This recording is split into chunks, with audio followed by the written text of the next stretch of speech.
हाँ, तो बच्चों देखो हिंदी भाषा की रचना कैसे हुई है।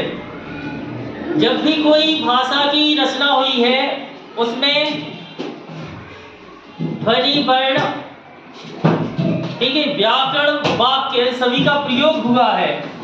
तो ऐसे ही हमारी जो हिंदी भाषा है उसकी रचना हुई है, तो उसमें सबसे पहले ध्वनि। ध्वनि आप जानते हैं, जब भी कोई बच्चा, ध्वनि क्या है? ध्वनि एक आवाज है जो स्वाभाविक सभी जीव करती है, चाहे वो बिल्ली का बच्चा हो चाहे इंसान का बच्चा हो, वह ध्वनि करेगा। इंसान का बच्चा भाषा बोलेगा परंतु बिल्ली का बच्चा भाषा नहीं बोलेगा। क्यों? क्योंकि उसने केवल ध्वनि सीखी है। लेकिन जो इंसान का बच्चे है उसने क्या किया है? ध्वनि के साथ वर्ण सीखे हैं, अक्षर सीखे हैं, शब्द सीखे हैं, वाक्य सीखे हैं। तो भाषा का निर्माण भी ऐसे ही हुआ है रचना। सबसे पहले ध्वनि। जब भी कोई बच्चा पैदा होता है तो क्या करता है? रोता है।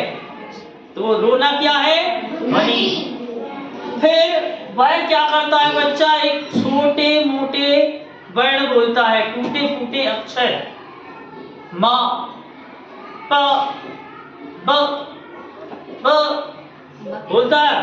तो ऐसे अक्षर वर्ण कहलाते हैं। अब वर्ण कुछ चिन्ह भी होती है, जैसे पिरामिड्स, भीमबेटका की गुफा, इन पे चिन्ह अंकित किए गए हैं। आ से आहा तक अपने ही वर्ण होती है, ठीक है।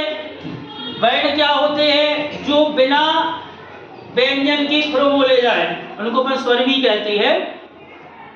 इसके बाद अक्षर। अक्षर होती है अपने आ से अज्ञानी तक, ठीक है। और जैसे मान लो ये वर्ण है, जो वर्ण क्या होते हैं? का से गज्ञानी तक। लेकिन ये क्या होते हैं? हाँ, आदि आदि। इनमें हलंत लगा है। आधा का बच्चे क्या बोलते हैं? आदि वर्ण बोलते हैं, जैसे क, ख, म, प। तो वह पूरे अक्षर नहीं बोलते, वो ऐसे नहीं बोलेंगे बच्चे तुरंत। का, मा ऐसे नहीं बोलेंगे।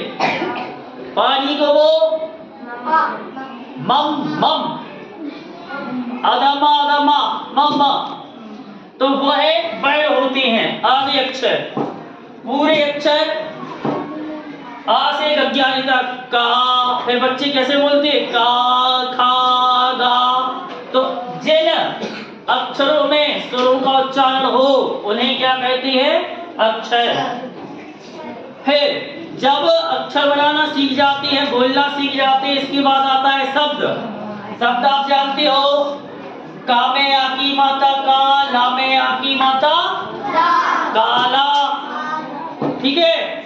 तो इसमें क्या है? इसमें दो या दो से अधिक अक्षरों को मिला के बोला है, उसे शब्द कहते हैं। दो या दो से अधिक जो शब्दों को मिलाते हैं उन्हें क्या कहते हैं? अक्षर। काला, नावला नल, ला में आकी माता ना, ला में आकी माता ला, नाला। इसके बाद शब्दों के बाद बच्चे क्या सीखते हैं? वाक्य। भाषा को सीखने के लिए शब्दों के बाद वाक्य आती है। वाक्य में जैसे वह जाता था, और वाक्य भी आगे पीछे नहीं बोलना है। जैसे छोटे बच्चे क्या करते हैं? बोलते हैं तो बाजार जाना है हमको, उल्टा वाक्य है। सही वाक्य क्या होगा? मुझे हमको बाजार जाना है। जाना हमको स्कूल, तो स्कूल जाना है, ठीक है। तो फिर ऐसे ही भाषा में वाक्यों के द्वारा हम पूरी भाषा को सीखते हैं, बोलते हैं, पढ़ते हैं। इस प्रकार भाषा का जन्म हुआ है, ठीक है। इन भाषाओं में यही ग्रामर है आपकी, यही हिंदी व्याकरण है, ध्वनि से लेके वाक्यों तक। ध्वनि से लेके वाक्यों तक होती है।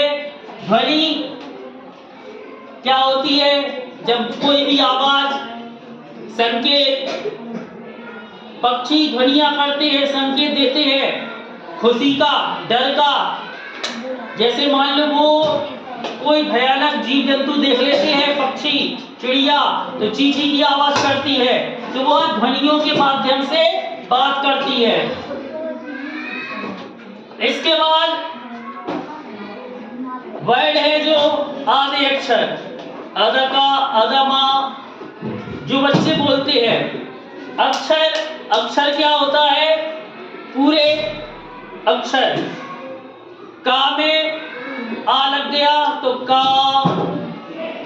खा में जैसे आधा का धन आ बराबर का होता है, और इसी में अगर आधा का धन आ में आ की मात्रा, तो ये का में आ की मात्रा का होता है। ठीक है, ये हलंत दिख रहा है, इसको हलंत कहते हैं। और हलंत का अर्थ क्या होता है कि अक्षर है आधा।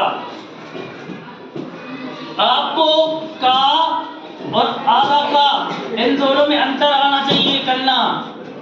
का इसमें सुन लगा है का, और इसमें क। इस प्रकार से अपनी होती है।